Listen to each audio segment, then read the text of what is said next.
ચલો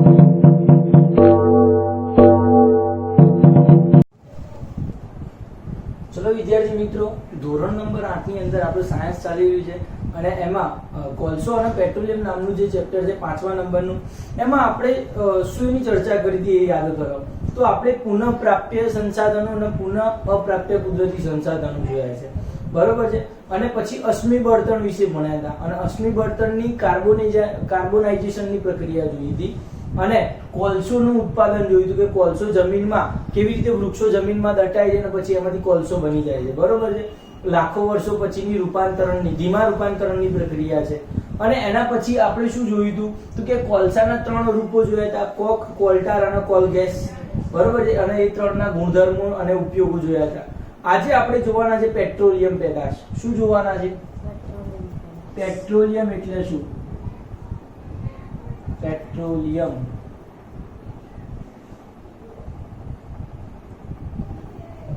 એટલે શું, બરોબર છે. તો પેટ્રોલિયમ ની ચર્ચા આપણે કરવાના છે. પેટ્રોલિયમ એટલે શું? તો પેટ્રોલિયમ ધારો કે સમજી લો કે જે વસ્તુ જમીનમાં થતી એ વસ્તુ સમુદ્રમાં થાય. મતલબ કે સમુદ્રમાં રહેલા જળચર પ્રાણીઓ, સમુદ્રમાં રહેલા જળચર પ્રાણીઓ જ્યારે મૃત્યુ પામે છે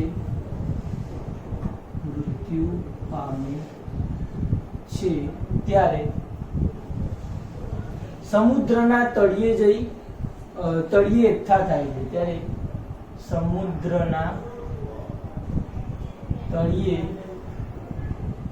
એકઠા થાય છે.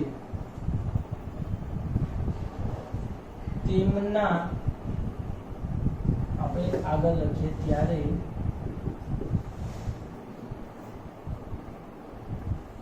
તેમના મૃતદેહ સમુદ્રના તળિયે એકઠા થશે. સમુદ્રમાં જ્યારે કોઈ માછલીઓ અથવા પ્રાણીઓ મરી જાય પછી શું થાય તો કે એમના જે મૃતદેહો છે સમુદ્રના તળિયે એકઠા થશે, બરોબર છે. પછી શું થશે તો કે આ મૃતદેહો પર માટી અને રેતીનું સ્તર ચડે છે. મતલબ કે ઉપર માટી અને રેતી દ્વારા દબી જશે, બરોબર છે. આવા ઘણા બધા સ્તરો દ્વારા મૃતદેહો દટાઈ જાય છે. ખ્યાલ આવે છે? ઘણા બધા સ્તરોથી શું થશે? મૃતદેહો દટાઈ જશે અને ત્યાં હવાની ગેરહાજરીમાં ઊંચા દબાણે અને ઊંચા તાપમાને, હવાની ગેરહાજરીમાં ઊંચા દબાણે અને ઊંચા તાપમાને મૃતદેહોનું વિઘટન થાય છે અને ધીમી જૈવ રાસાયણિક પ્રક્રિયા થાય છે અને તે લાખો વર્ષો પછી પેટ્રોલિયમ સ્વરૂપમાં ફેરવાય છે. ખ્યાલ આવી ગયો? આ રીતે પેટ્રોલિયમ બને છે. ક્વેશ્ચન પૂછાય એ ક્વેશ્ચન નંબર 1,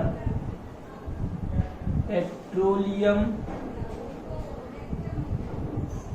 પેદાશો જમીનમાંથી કેવી રીતે મળે છે? તો આવડશે 100%. આ રીતે આપણને પેટ્રોલ મળે છે જમીનમાંથી. હવે એમાં જમીનની અંદર એક કૂવો કરવામાં આવે છે અને જમીનની અંદર ખાડો કરી અને પછી એમાંથી પેટ્રોલિયમ પેદાશો કાઢવામાં આવે છે. તો એની હું અહીંયા એક આકૃતિ દોરીશ કે કેવો કૂવો કરવામાં આવે છે, બરોબર છે. તો સમજી લો કે અહીંયા આખું એક સ્તર છે, દેખાઈ રહ્યું છે, અને એની અંદર શું છે કે આ જમીનનું સ્તર છે, ખાડા ખરબચડાઓ પડી ગઈ ખબર. હવે શું થશે તો જ્યારે અહીંયા કૂવો કરવામાં આવે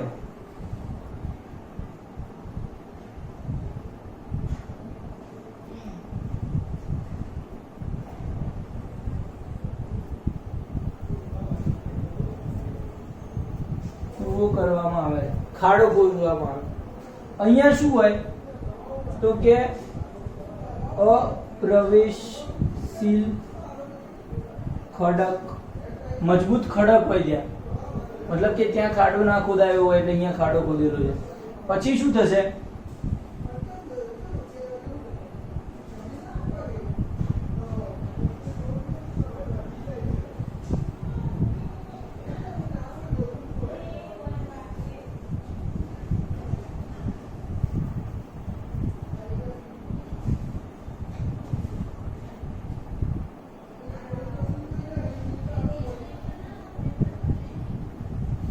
આવા ખડક જોવા મળે છે. આ શું છે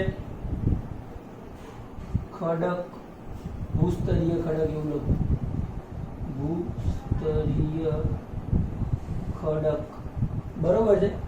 અથવા ખડકનો જે પેલો ભંડાર કહેવાય, બરોબર છે, શું કહેવાય ભંડાર ખડકનો એ કહેવાય. ઘણા બધા ખડકો છે, વચ્ચે જગ્યા હશે, ત્યાં ઉપરની જે સપાટી હશે, બરોબર છે, ઉપરની સપાટી ઉપર ત્યાં શું કરવામાં આવે છે તો કે અહીંયા થી વાયુ એકઠો કરવામાં આવે છે. અહીંયા શું મળે છે વાયુ મેળવવામાં આવે છે. પછી અહીંયા આવે છે તેલ,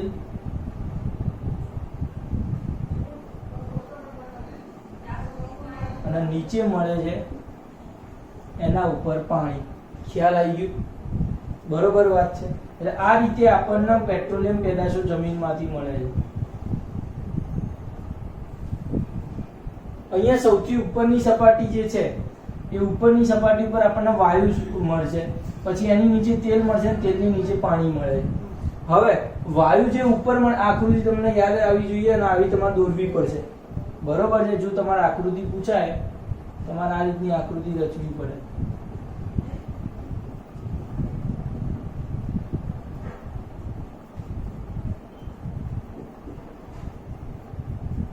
ચલો આ ખડક દોર્યા છે બે, અને વચ્ચે શું છે ખાલી જગ્યા છે, ત્યાં અલગ અલગ અહીંયા ઉપરની સપાટી પર વાયુ મળે છે, પછી નીચે તેલ ને પછી પાણી. તો આવું પહેલા કેમ વાયુ મળે છે તો વાયુ સૌથી હલકો છે એટલે સૌથી ઉપર મળશે, એના કરતા ભારે છે તેલ એટલે એના પછી તેલ મળશે. તેલ એટલે શું તો કે પેટ્રોલિયમ પેદાશો, બરોબર છે. એ કુદરતી જે તેલ આવે છે ઊંજણ તેલ એ, અને નીચે મળશે એ પાણી મળશે.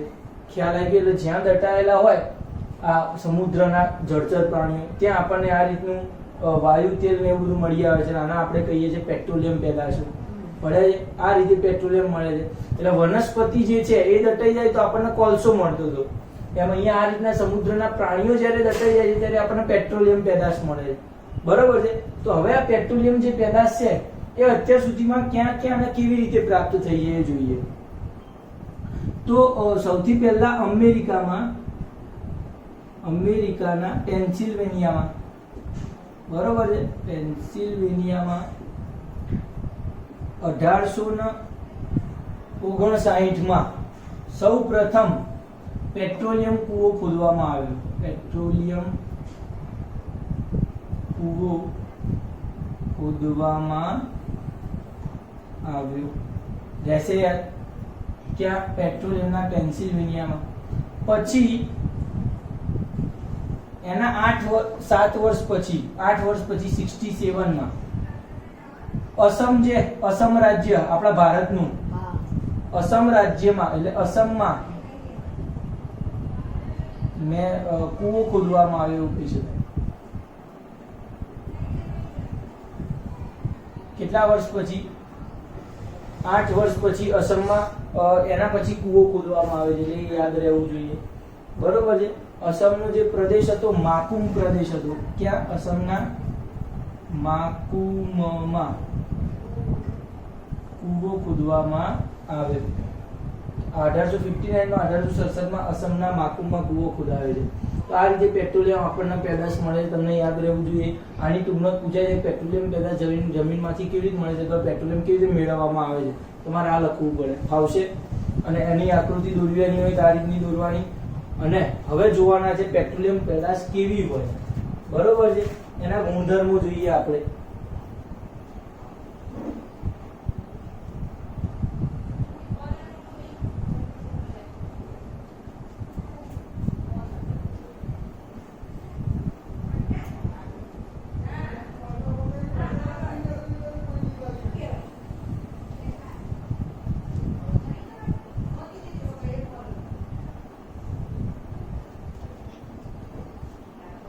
આપણે લખીશું પેટ્રોલિયમ ના ગુણધર્મો. પેટ્રોલિયમ કેવો પદાર્થ છે, બરાબર છે. તો પહેલો મુદ્દો શું લખી શકાય?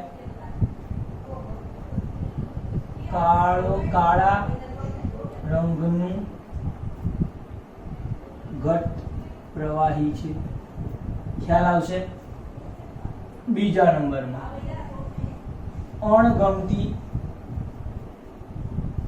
વાસ ધરાવે છે. આવડે? અણગમતી શું ધરાવે છે? વાસ ધરાવે છે. ત્રીજા નંબરમાં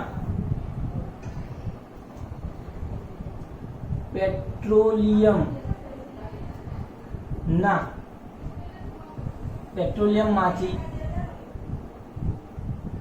પેટ્રોલિયમ એ ઘણા બધા પદાર્થોનું મિશ્રણ છે. એ ઘણા બધા પદાર્થોનું મિશ્રણ. કયા કયા પદાર્થોનું મિશ્રણ છે? તો લખી શકીએ આપણે કે પેટ્રોલિયમ વાયુઓ. પેટ્રોલિયમ વાયુ એટલે સાદી ભાષામાં કુદરતી વાયુ, બરોબર છે, જેમ કે સીએનજી આવે. પછી શું છે તો કે પેટ્રોલ, કેરોસીન, ડીઝલ, ઊંજણ તેલ અને અશ્મિ બળતણ. પડે? આટલા બધા પદાર્થોનું મિશ્રણ જે યાદ રાખવું પડે. મીણ પણ આવશે, મીણ લખીએ, મીણ અને બિટ્યુમિન. બિટ્યુમિન નામનો પદાર્થ આવે છે, આપણે ચર્ચા કરી ચૂક્યા છે ડામરના રોડ બનાવવા માટે, બરોબર છે. તો આટલા પદાર્થોનું મિશ્રણ છે. એમાં સૌથી પહેલું આપણે લઈએ પેટ્રોલિયમ. શું લઈએ? પેટ્રોલિયમ વાયુઓ. ક્યાં ઉપયોગ થશે તમે વિચારી શકો પેટ્રોલિયમ વાયુઓનો? ઝડપથી વિચારી શકો તો કે ઘર અને ઉદ્યોગોમાં, ઘર અને ઉદ્યોગોમાં તેનો ઉપયોગ થાય છે, બરોબર છે. એના પછી આવે છે બીજું, પેટ્રોલિયમ વાયુનો ઘર અને ઉદ્યોગોમાં ઉપયોગ થશે. બીજા નંબરમાં આવે છે પેટ્રોલ. પેટ્રોલનો ઉપયોગ ક્યાં કરો છો તો કે મોટરસાયકલ અને વાહનોમાં બળતણ તરીકે. એટલે વાહનોની અંદર, બરોબર છે, એન્જિનમાં ઓઇલ તરીકે અથવા તો તેલ તરીકે આપણે પેટ્રોલનો ઉપયોગ કરીએ છીએ. ત્રીજા નંબરમાં છે કેરોસીન, બરોબર. તો ક્યાં ઉપયોગ થાય છે? પ્રાઇમસમાં. પ્રાઇમસ દીવો સળગાવવા તેમજ જેટ વિમાનોમાં શુદ્ધ કેરોસીન વપરાય છે.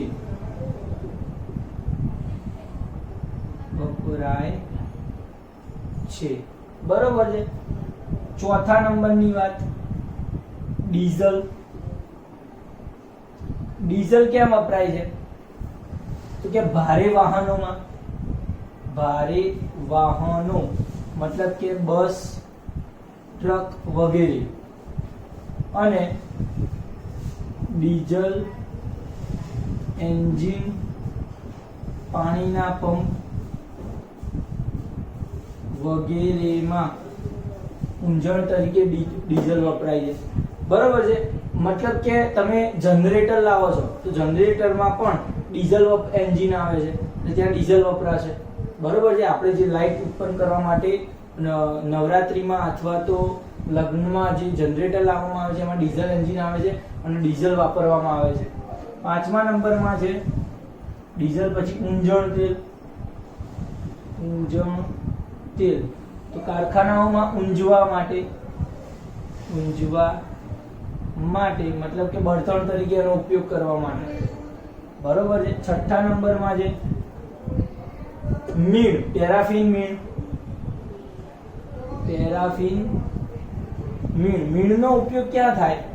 તો કે મલમ, મીણબત્તી અને વેસેલિન બનાવવા. તમને આજે યાદ આવવું જોઈએ કે મીણ જે છે એ વાસ્તવમાં કયું છે? પેટ્રોલિયમ પેદાશ છે જે જમીનમાંથી સમુદ્રના પ્રાણીઓ મરી જવાના કારણે વર્ષો પછી જે પેટ્રોલિયમ પેદાશ મળી આવે છે, જે પદાર્થ આપણને કાળા રંગનું ઘટ, એમાંથી કન્વર્ટ કરીને મીણ મેળવવામાં આવે છે. યાદ રહેવું જોઈએ. 7મું છે બિટ્યુમિન. બિટ્યુમિન એટલે શેમાંથી મેળવવામાં, શેનો ઉપયોગ ક્યાં થાય છે?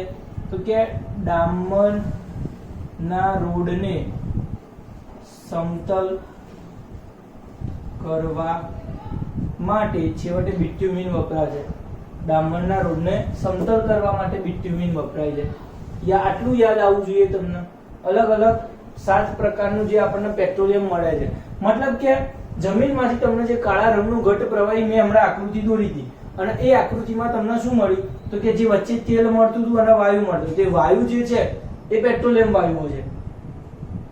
આકૃતિમાં જે વાયુ દોરે તે પેટ્રોલિયમ વાયુ છે ને એનું ઘર અને ઉદ્યોગોમાં તેમનો વાયુ તરીકે ઉપયોગ થાય છે. મતલબ કે સીએનજી એનો ઉપયોગ કરીએ છીએ આપણે, તે પેટ્રોલિયમ વાયુ થઈ ગયું. અને જે બીજું નીચે તેલ મળતું હતું કે જે ઘટ કાળા રંગનું હતું અને એ તેલમાંથી શું આટલી વસ્તુ મેળવવામાં આવે છે અને એ તેલને કન્વર્ટ કરશું એ વખતે વાયુઓ પણ મળશે. એટલે ટૂંકમાં 7 વસ્તુ એ તેલમાંથી મળશે. બરોબર છે. એ જે કાળા રંગનું ઘટ પ્રવાહી છે એમાંથી, અને એ જે આ બધી વસ્તુઓ મેળવવાની જે પ્રક્રિયા છે એને શુદ્ધિકરણની પ્રક્રિયા કહેવામાં આવે છે. આમ પેટ્રોલિયમ પેદાશો ને મેળવવા માટે જે પ્રક્રિયા કરવામાં આવે છે તેને શુદ્ધિકરણ કહે છે. શુદ્ધિકરણ કહે છે. અને તેનું શુદ્ધિકરણ ક્યાં કરવામાં આવે છે? તો કે પેટ્રોલિયમ રિફાઇનરીમાં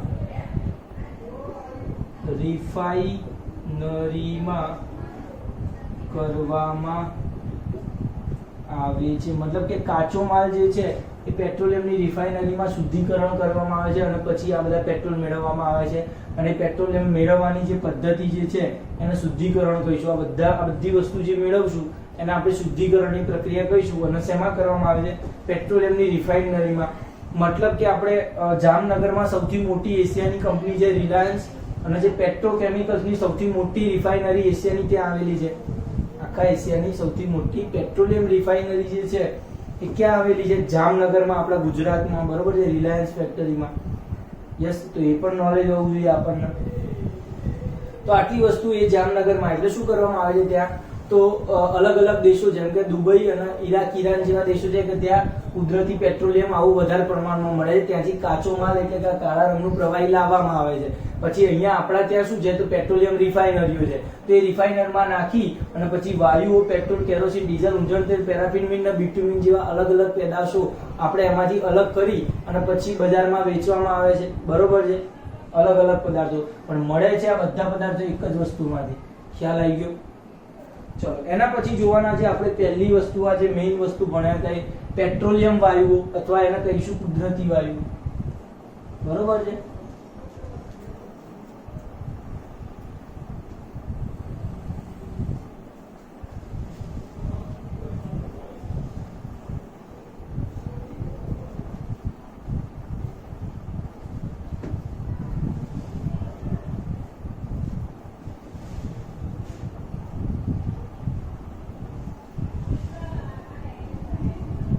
હવે આપણે જોઈએ છે પેટ્રોલિયમ વાયુ.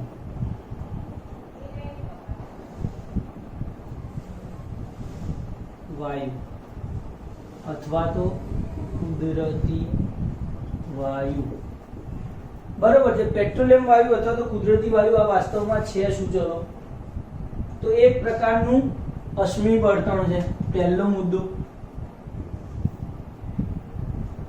એક પ્રકારનું અશ્મિ બળતણ છે. કેમ અશ્મિ બળતણ? કારણ કે જે પ્રાણીઓ જે દટાયા હતા સમુદ્રમાં અથવા તો જંગલોમાં, એ પ્રાણીઓમાંથી પ્રાપ્ત થયેલો વાયુ છે એટલે આપણે અશ્મિ બળતણ કહીશું. બરોબર છે. જે પુનઃ અપ્રાપ્ય છે. શું છે? પુનઃ અપ્રાપ્ય ઉર્જા સ્ત્રોત છે. ખ્યાલ આવી ગયો?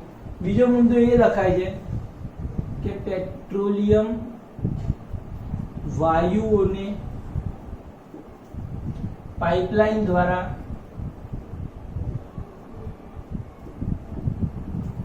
એક જગ્યાએથી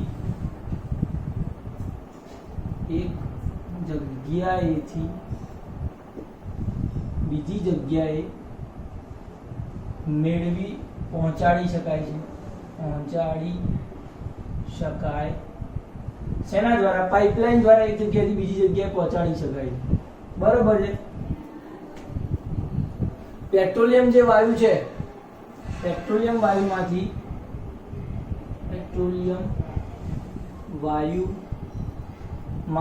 શું મેળવવામાં આવે છે એની ચર્ચા કરીએ. તો કે પેટ્રોલિયમ વાયુ જે છે એમાંથી યુરિયા ખાતર અને કૃત્રિમ ખાતર બનાવી શકાય.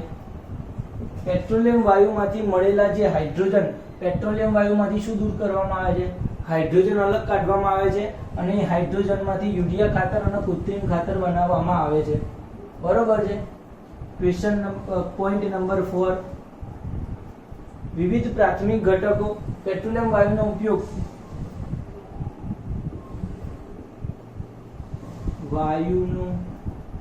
ઉપયોગ રાંધવા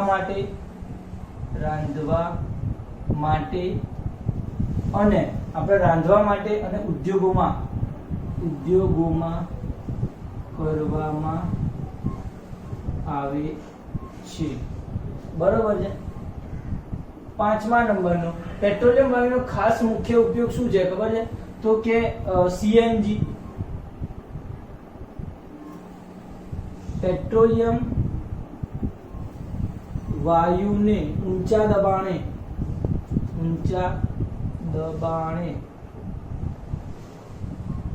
સિલિન્ડર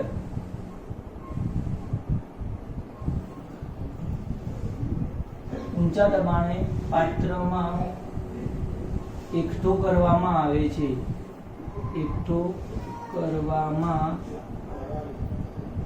છે.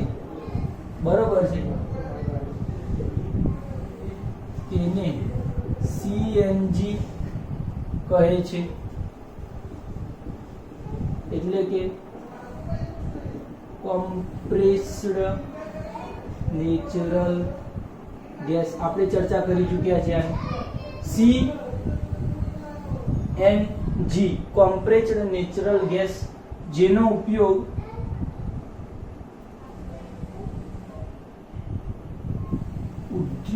વિદ્યુત મેળવવા માટે કરવામાં આવે છે, વિદ્યુત મેળવવા માટે અને વાહન વ્યવહારમાં મોટા પાયે ઉપયોગ કરવામાં આવે છે, મોટા પાયે ઉપયોગ કરવામાં આવે છે. કોમ્પ્રેસ્ડ નેચરલ ગેસ વિદ્યુત મેળવવા માટે અને વાહન વ્યવહારમાં મોટા પાયે, તો આ એનો મેઇન મુદ્દો છે 5મા નંબરનો. બરોબર છે. તો આ થઈ ગયો આપણો પેટ્રોલિયમ વાયુ અથવા કુદરતી વાયુ, એક પ્રકારનું અશ્મિ વર્તાણ. એનો જે મુખ્ય ફાયદો છે, એના પાઇપલાઇન દ્વારા એક જગ્યાએથી બીજી જગ્યાએ મોકલી શકાય છે. પેટ્રોલિયમના વાયુમાંથી યુરિયા ખાતરના કૃત્રિમ ખાતર બનાવી શકાય છે રાંધવા માટેના ઉદ્યોગોમાં, અને ઊંચા દબાણે સીએનજીમાં બંધ કરી સીએનજી વાયુ બનાવી અને પછી વાહન વ્યવહાર અને વિદ્યુત ઉત્પન્ન કરવા માટે મોટા પ્રમાણમાં એનો ઉપયોગ કરવામાં આવે છે. તો આટલું તમને યાદ આવવું જોઈએ ખાસ. એના પછી આપણે ભણવાના છે પેટ્રોલિયમ વાયુ જે છે એમાં અશ્મિ બળતણના વપરાશથી શું નુકસાન થઈ રહ્યું છે, આપણને શું ભણવાના છે? અશ્મિ સાથે સાથે બીજો એક ટોપિક લઈ લઈએ કે આપણે જે હમણાંથી પેટ્રોલિયમ મેળવ્યા, પેટ્રોલિયમ જે પેદાશો મેળવી એના બીજા ઉપયોગ શું છે. બરોબર છે. મતલબ કે જમીનમાંથી તમને જે કાળા રંગનું ઘટ્ટ પ્રવાહી મળ્યું એનો બીજો ક્યાંય ઉપયોગ થાય છે, તો તમે આગળના ચેપ્ટરમાં ભણી ચૂક્યા છો, એટલે આપણે ચર્ચા કરી લઈએ કે પેટ્રોલિયમ જે છે એ ક્યાં ઉપયોગો થાય છે. પેટ્રોલિયમનો ઉપયોગ ક્યાં થશે? તો સાદી ભાષામાં વાત કરીએ તો પેટ્રોલિયમનો ઉપયોગ, ધારો કે પહેલો મુદ્દો એમ લઈ લો કે નાયલોન, એક્રેલિક જેવા સંશ્લેષિત રેસા બનાવવા માટે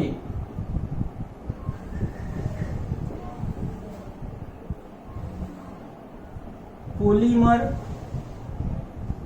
અને પોલિથીનની બનાવટ માટે. બરોબર છે.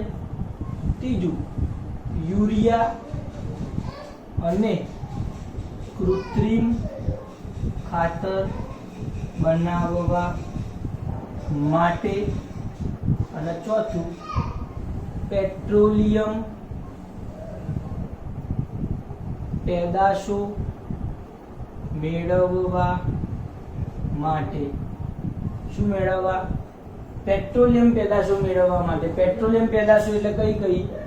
તો કે કુદરતી વાયુ, પેટ્રોલ, કેરોસીન,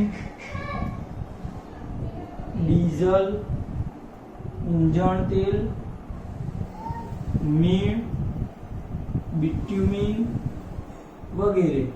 આ બધી વસ્તુઓ પેટ્રોલિયમ પેદાશો મેળવવા. તો અહીંયા આટલી જગ્યાએ પેટ્રોલિયમનો ઉપયોગ થાય છે. મતલબ કે આપણે અગાઉના ચેપ્ટરમાં જે નાયલોન, એક્રેલિકના જે બધા સંશ્લેષિત રેસાઓ ભણ્યા હતા, માનવ સર્જિત રેસાઓ, તે બધા જ રેસાઓનો ઉપયોગ મતલબ કે શેમાંથી બનાવવામાં આવે છે? પેટ્રોલિયમમાંથી મેળવવામાં આવે છે. પોલિમર અને પોલિથીનની બનાવટ ત્યાં કરવામાં આવે છે, એમાંથી પેટ્રોલિયમમાંથી મેળવવામાં આવે છે. મતલબ કે તમે જે પોલિથીનની બેગ વાપરો છો એ શેમાંથી બનાવવામાં આવી છે? પેટ્રોલિયમમાંથી પોલિમર અને એમાંથી પોલિથીન બનાવાય છે. યુરિયા અને કૃત્રિમ ખાતર એ તમે હમણાં જોયું પેટ્રોલિયમના વાયુમાંથી જ મળે છે. અને પેટ્રોલિયમ પેદાશો વગેરે મેળવવા માટે પેટ્રોલિયમનો ઉપયોગ થાય છે. અશ્મિ બળતણના નુકસાનની અસરો.